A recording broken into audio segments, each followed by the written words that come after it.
नमस्कार students, my short hand में आपका स्वागत है। आज की डिक्टेशन 100 वर्ड प्रति मिनट की गति से तैयार की गई है। डिक्टेशन से संबंधित मैटर और उसकी आउटलाइन आपको डिस्क्रिप्शन में दी हुई लिंक पर क्लिक करके आप प्राप्त कर सकते हैं। ऐसी ही वीडियोस आपको और मिलती रहे, इसके लिए मेरे यूट्यूब चैनल को आप सब्सक्राइब करें, लाइक करें और शेयर करें। डिक्टेशन स्टार्ट होने में अंतिम 5 सेकेंड।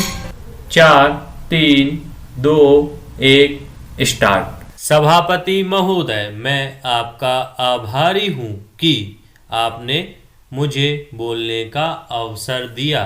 मैं कृषि और सिंचाई मंत्री के अनुदानों की मांगों का समर्थन करने के लिए खड़ा हुआ हूं।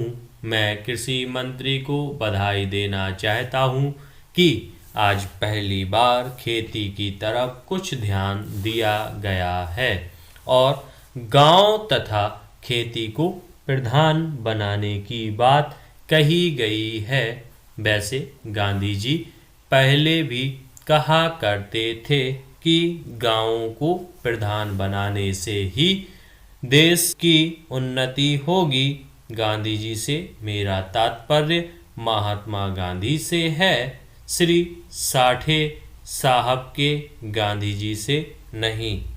जिस व्यक्ति ने देश को तबाह किया है, अगर उसको थोड़ी देर के लिए रोका गया तो साठे साहब को बेचैनी हो गई और उन्होंने कामरों को प्रस्ताव पेश कर दिया। जब हम लोग जेल में 19 महीने रहे, जहां हमारे कई साथी मर गए, तब साठे साहब की आत्मा कहाँ सो गई थी? वे उस समय भी तो लोकसभा के सदस्य थे। पैरा महोदय, अन्य गांवों की तरह किसानों को भी बुनियादी आवश्यकताएं होती हैं। मैं पिछली सरकार से पूछना चाहता हूं कि क्या उसने पिछले 30 साल में किसानों की किसी समस्या को हल किया? क्या किसानों के लिए भोजन की ठीक व्यवस्था हुई? किसान अच्छा अन्न पैदा करता है, लेकिन कुछ अधिक पैसा पाने की इच्छा से वह उसको बाजार में बेचता है और स्वयं मोटे अन्न पर गुजारा करता है। इसी तरह 30 साल के शासन में किसानों के लिए स्वास्थ्य का कोई प्रबंध नहीं हुआ। मैं नहीं समझता कि गांवों में किसानों की सुविधा के लिए कोई अस्पताल खोले गए हैं। गांव में 10-20 मील पर अगर कोई अस्पताल खुल गया हो तो उसकी दवाओं के बारे में जांच करने की आवश्यकता है। जब तक हम किसानों को शिक्षित नहीं करेंगे, तब तक देश की प्रगति नहीं हो सकेगी।